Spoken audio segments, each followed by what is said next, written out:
न कोई मरता है और न कोई मारता है, सभी निमित्त मात्र हैं। सभी प्राणी जन्म से पहले बिना शरीर के थे, मरने के उपरांत वे बिना शरीर वाले हो जाएंगे।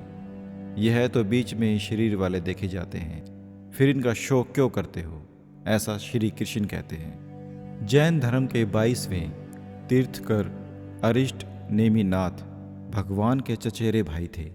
कृष्ण इनके पास बैठकर इनके प्रवचन सुना करते थे।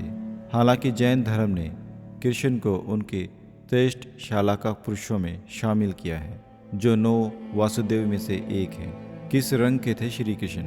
जनश्रुति अनुसार कुछ लोग श्री कृष्ण की त्वचा का रंग काला और ज़्यादातर लोग श्याम रंग को मानते हैं। श्याम रंग अर्थात कुछ काला और कुछ नीला, मतलब काले जैसा नीला।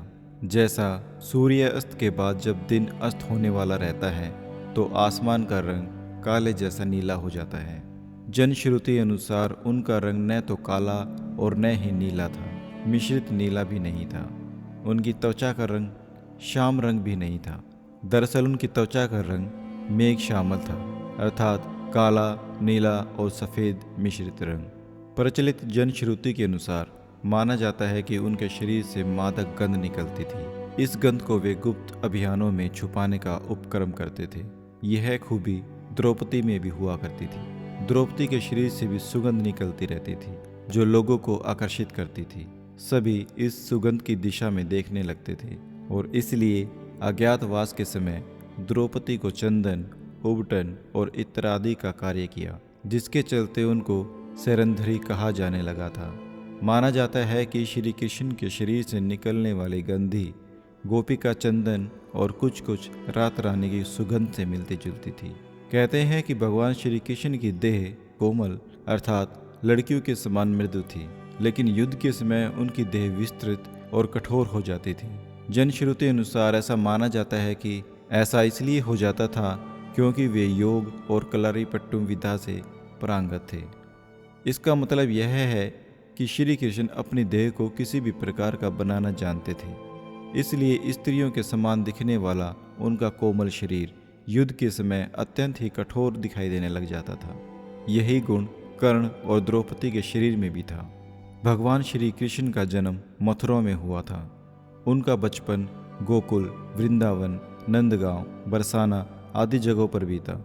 द्वारिका को भी उन्होंने अपना निवास स्थान बनाया और सोमनाथ के पास स्थित प्रभास अक्षेत्र में उन्होंने देह छोड़ दी। दरअसल भगवान श्री कृष्ण इसी प्रभाव अक्षेत्र में अपने कुल का नाश देखकर बहुत व्यथित हो गए थे। वे तभी से वहीं रहने लगे थे। एक दिन वे एक वृक्ष के नीचे विश्राम कर रहे थे, तभी जरा नामक एक बहेलिये ने भूलवश उन्हें हिरण समझकर विषयुक्त बाण चला दिया, जो उनके पैर के तलवे में जाकर लगा और भगवान श्री कृष्ण ने इसी को बहाना बनाकर देह त्याग दिया। जनश्रुति अनुसार भगवान श्री कृष्ण ने जब देह त्याग किया तब उनकी देह के केश न तो श्वेत थे और न ही उनके शरीर पर किसी प्रकार की झुर्रियाँ पड़ी हुई थी, अर्थात वे 119 वर्ष की उम्र में ही युवा जैसे ही थे। भगवान कृष्ण ने गुजरात के समुद्री तट पर अपने पूर्वजों की भूमि पर एक भव्य नगर का निर्माण किया था। माना जाता है कि भगवान श्री कृष्ण अंतिम वर्षों को छोड़कर कभी भी द्वारिका में 6 महीने से ज़्यादा नहीं रुके। जो भी हो, श्री कृष्ण की इस नगरी को विश्वकर्मा और मैं दानव ने मिलकर बनाया था। विश्वकर्मा देवताओं के और मैं दानव असुरों के इंजीनियर थे। दोनों ही राम के काल में ही थे। इतिहासकार मानते हैं कि द्वारिका जल में डूबने से पहले नष्ट हो गई थी। किसने नष्ट किया होगा द्वारिका को, यह सवाल अभी भी बना हुआ है।